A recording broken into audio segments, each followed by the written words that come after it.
So right now it feels like we're in a real estate standoff. Home sellers think it's 2021 and prices are about to skyrocket again. And home buyers think it's 2008 and we're about to fall off of a cliff. The truth is, it's neither. So let's clear the air with a little humor, zero hype, and just the facts. Hey, I'm Mel with the Mark and Mel team, eXp Realty, and for over 30 years, we've helped home buyers and home sellers. We're here to help you figure out exactly what's going on because, hey, it's hard enough to know what's going on, even for us. You know, I appraised for over 25 years. I actually reviewed appraisals, 10 to 12 appraisals a day through the Great Recession from 2006 to 2010, looking for fraud and looking for all these clear signs of what we knew was happening. Mark and I have worked with lots of teams. We've gone through those eras of dot-com bubble, whatever it was, an S&L crisis. There was always something that did happen. And we do see ups and downs throughout history, different markets, whether they swing up or they swing down. Historically, over time, we do know that appreciation always goes upward. I mean, who can go back? I could never go back and buy my parents' home for $30,000 in California, 30 miles from the beach. But yes, on the way up over time, they do take dips. And sometimes there's buyer's markets. There's very few buyer's markets, actually. As property values go up, they do dip and go up and down and up and down, but nothing as great as these certain times in history when we've seen like the great financial crisis, 2008. That was really unusual. Let's clear the air about the facts there. Let's not be delusional about this market shift. This is a market shift, and you do have sellers listing their homes like mortgages are still at 2.9%, like inventory is scarce, and that every open house comes with bidding wars as well as free cookies. Sorry, folks, it's not 2021 anymore. And buyers, I love you all, but if you are waiting for a crash, a redo of The Big Short, spoiler alert, this is not 2008. Back then, we had really, really bad loans, inflated values, massive more inventory. And now we have tight supply, tighter lending criteria, and really more of a steady grind back to normal appreciation and normal balance that is occurring currently. What we're in right now is kind of like a real estate purgatory. Buyers are being really cautious and demand is down. Sellers are being really stubborn and thinking, I just don't want to cut the price that much. So they're just dropping it a little at a time and offering concessions. And the market, it's trying to find a balance somewhere in the middle. We're seeing modest price appreciation in some areas. Some areas are flat, and some areas are actually declining in value. So the real story is home prices are more of on a pause. They're not plummeting. We're all waiting for interest rates to come down, but we know that they are slow to do that because of inflation. We all see in some areas incomes are rising, and that's a good sign. And we are seeing more sellers price realistically and drop the price more realistically. This is a slow grind back to where we would normally be with a normal appreciation over time. Not a boom and not a crash. But there's a warning for buyers. Okay, listen, I'm going to give you some tough love, buyers. If you're waiting for the perfect bottom, you might miss out. So here's why. So here's three main reasons why you might see a turnaround quicker than you think. One, foreign investors are still investing. Foreign investors are still scooping up land and homes as much as possible, and that's putting a floor to the market. Here's the real stats. International buyers purchased 56 billion worth of US homes from April 2024 to March 2025. And this is a big issue with me, actually, because they have been increasing yearly. In fact, they've been doing this since 2010. And I've seen it just increase and increase. And yes, when the pandemic came around, they did slow down their purchases, but they've been picking up again since then. You know, this is mostly in the sunny states, which I am a part of because we are in Arizona.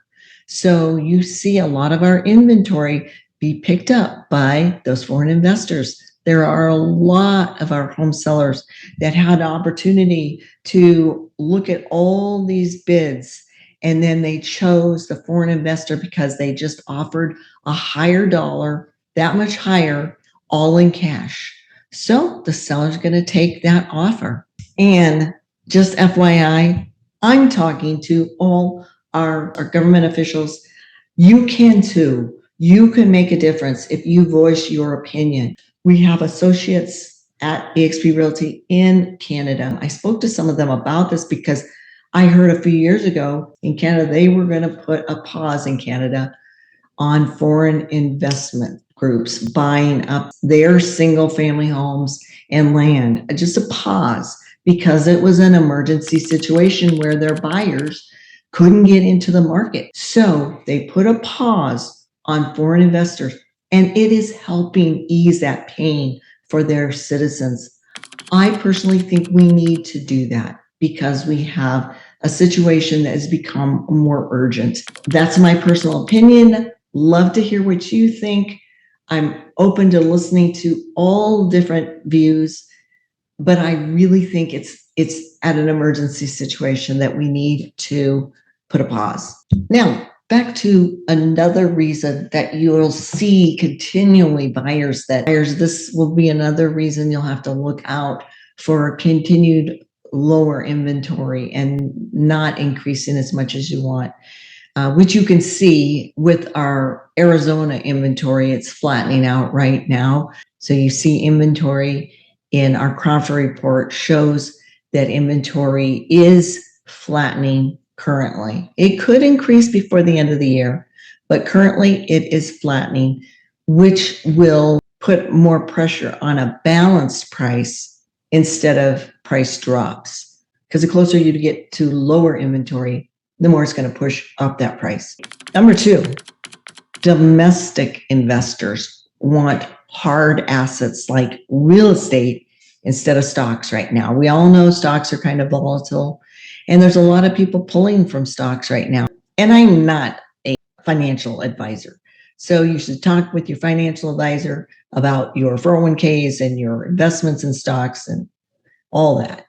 But I do know, because I am a stock investor also, it's a volatile market right now. People like hard assets. That's why people buy gold. That's why people buy silver. And that's why people buy real estate. They like hard assets. And historically, they've done well with those. 30% of the market. And they got there. Now their goals are increasing.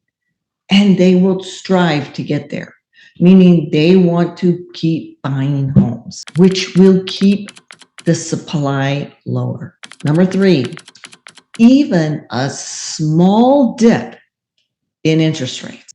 So once we get that again, that could bring a wave of home buyers again. That could be the catalyst that helps those buyers say, okay, now I can buy what I want. I'm jumping in. And you could be still sitting on the fence.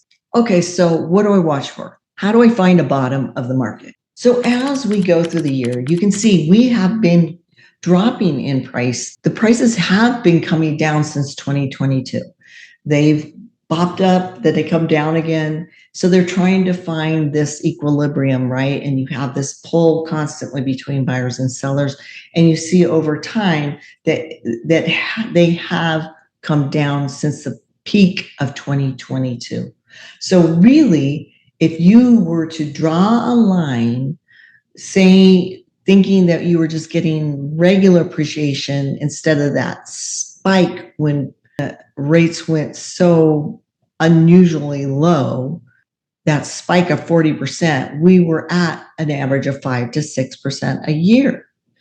Ever since 2010, on average, over historically, we have 5 to 6% appreciation per year. It's hard to put a stop on that kind of buying frenzy, but it eventually stopped. So that did slow down things. It slowed down the demand of buying homes. It slowed down the appreciation, and it did slow down the economy. So number one, you're going to need to watch for employment numbers. We need to watch and make sure that the employment still stays good. So far, so good. Our employment numbers are good. Jobs remain strong in the U.S. We in Arizona have lots of companies coming out here, which is exciting to see because they employ more people, and more people that have jobs are likely to go buy a home. In fact, sentiment has gone up, and more people recently say they are preparing in the next 6 to 12 months to purchase a car or a home. Two, you want to watch for foreclosure activity. Now, I've been watching this because I was trained to look for this, right? Working for banks, I would look for fraud, I would look for foreclosures, I would look for anything to help mitigate the loss to the lender and the homeowner, because they're eventually the one that's going to end up in foreclosure if there's a lot of foreclosures in a neighborhood and if values are headed down. So I always keep my eye open for that. Short sales and foreclosures. Yes, I do see them. I see them in certain areas and certain price ranges. You're always going to have certain people that do overextend themselves. Unfortunately, there's divorces, there's death. You always have those things. The amount of trustee sales now are very similar to over history since they've been tracking it.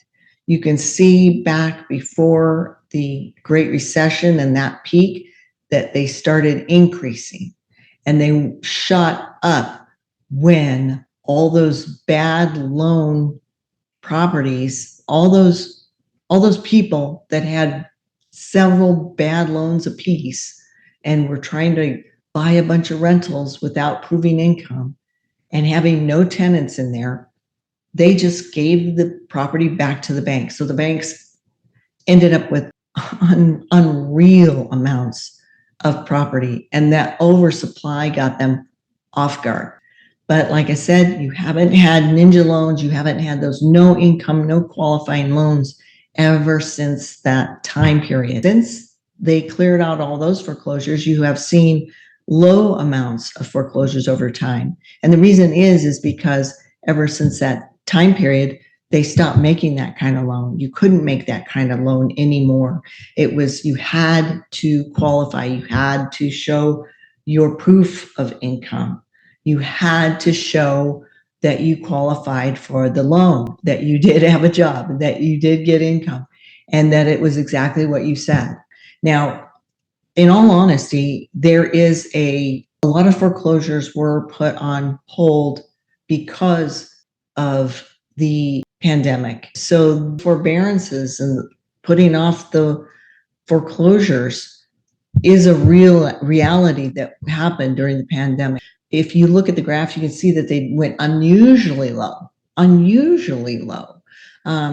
know that as from the suppression that we had from just people doing workouts and trying to help the lenders, trying to help people through this period to get back on their feet again. Now, there's some people that those are coming to an end, and the lenders are not going to work out those loans anymore. So we'll see a big evidence of what to watch for, because we'll see if that's going to be a problem or not. I don't see it as being that big of a problem, nowhere near the Great Recession, because there was just not as many of those no qualifying loans done. So that brings me to number 3, the inventory rise. So you're going to need to keep your eye on inventory. Right now, like I said, it's staying pretty flat. But if we were to see more and more foreclosures pop on, I do see more homes go to auction, but we're talking about in the state, it's gone from, 30 to 50. I mean, the trustee sales are just not spiking. So we'll see in September just what that spike will be. We'll see if that increase is something to worry about, or it's just going to be a little extra bump back to what we used to see before the Great Recession. I mean, we used to see more loose lending before the Great Recession, and you saw a higher percentage of foreclosures too. Number 4, interest rates. We need to keep an eye on interest rate. This is the big one. Even a 0.5 point drop could motivate those people that were just sitting on the sidelines waiting for that drop in rate to make the payment affordable for them. There's a lot of pent-up buyer demand out there. Like I said, currently sentiment is getting better and better about the economy. And the majority of people out there that are sitting on the sidelines say that they will get ready to buy within the next 6 to 12 months. So you do see there is pent-up buyer demand. So don't keep your eye on just falling prices. Keep your eye on these other indicators, because that's going to indicate the bottom for you and the trajectory the opposite way, going back up again. Because we all know there's a bottom, right? We can know historically it's never continued to drop. So we have to remember that we're not dropping straight from here in price. The prices have been dropping since the peak of 2022. It is now 2025. So it's been 3 years of softening demand, softening prices, and a more balanced market and higher inventory. So we are seeing us catch up to what is possibly going to be closer to a normal price. And if that appreciation had continued at a more normal amount, especially if incomes continue to go up. So here's the final thought. We're not in a boom, we're not in a bust. We're in a slow market correction where timing does matter, but strategy matters more. If you're a buyer, be informed, keep following our channel, keep looking at the data and the facts to make your own decision, and be ready to move and make a decision when the numbers work and when you can get a deal. Remember, some sellers are taking lower offers now. And if you're a seller, please stop looking in the rearview mirror. It is not 2021. Prices have corrected, and they could correct even more in the next 6 to 12 months. If you want to know exactly what's going on in your neighborhood, how many pre-foreclosures there are, how many short sales there are, how many are really being affected by the market, and will it affect your prices, give us a call when it comes to pre-foreclosure, short sales, trustee sales. We can tell you all that information so that if you're trying to sell and you don't want to be caught off guard with lower sales in your neighborhood, then you know you can price it correctly and sell it now. If you're a buyer, we also want to know this so that you don't overpay. And if you found this helpful, please like and subscribe. We're trying to get our followers and subscribers up. We're trying to provide as much valuable information as possible. And we do appreciate all of our new followers and subscribers and all of your comments. We really, really appreciate it. And we thank you, and we'll see you next time.